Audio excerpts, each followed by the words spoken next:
যাক, আকাশটা একটু দেখো পরিষ্কার হয়েছে, বাইরেটা হালকা আলো দেখা যাচ্ছে। তো আমি আরেকটা রান্না করে নিই আজকে। এটা দেখো, এটা হলো আমার আরেকটা রেসিপি। এটা লোটে মাছ আছে, এর মধ্যে একটুখানি ছাতু দিয়েছি, আদা আর রসুন একটুখানি কুচি কুচি কুচি কুচি করে কেটে দিয়েছি, মানে গ্রেট করে দিয়েছি। আর এর মধ্যে লঙ্কার গুঁড়ো আছে, একটু লবণ আছে, একটু লেবুর রস আছে, ঠিক আছে। আর দেখো এখানে নিয়েছি হচ্ছে কর্নফ্লাওয়ার, এর মধ্যে একটু লবণ নিয়েছি, আর একটু গোলমরিচের গুঁড়োও দিয়েছিলাম। তো এগুলোকে সব এরকম ভালো করে একটুখানি ম্যারিনেট করে রেখে দেবো 5 মিনিটের জন্য। এবার দেখো এটাকে আমি জল দিয়ে একদম পাতলা করে না, এরকম পাতলা করে গলিয়ে নিয়েছি।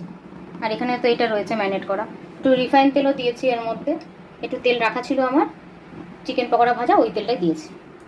তো দেখো এবারে কি করবো, এরকম করে একটা একটা করে নেব, নিয়ে এই যে এটার মধ্যে এরকমভাবে কোট করব, ঠিক আছে।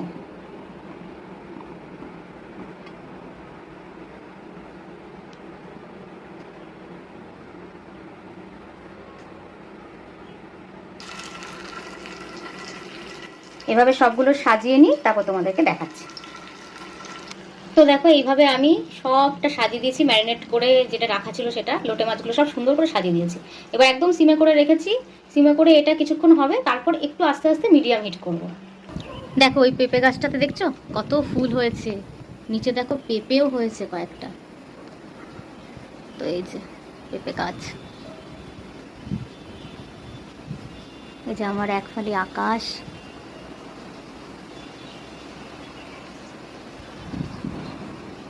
এবারে দেখো হিটটাকে আমি বাড়িয়ে দিয়েছি, কিন্তু এটা হচ্ছে একটা পাশ যখন পুরোপুরি কমপ্লিট হয়ে যাবে, মানে ভাজা হয়ে যাবে, তখন কিন্তু আমি এটাকে উল্টাবো, একবারে উল্টাবো।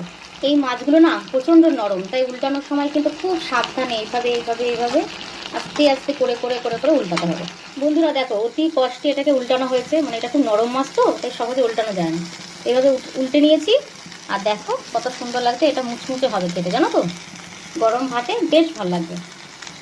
তো চলো টাটা, আজকে রান্নাটা কেমন লাগলো কমেন্ট করে জানিও। বেশ স্বাদ হয়েছে কিন্তু খেতে।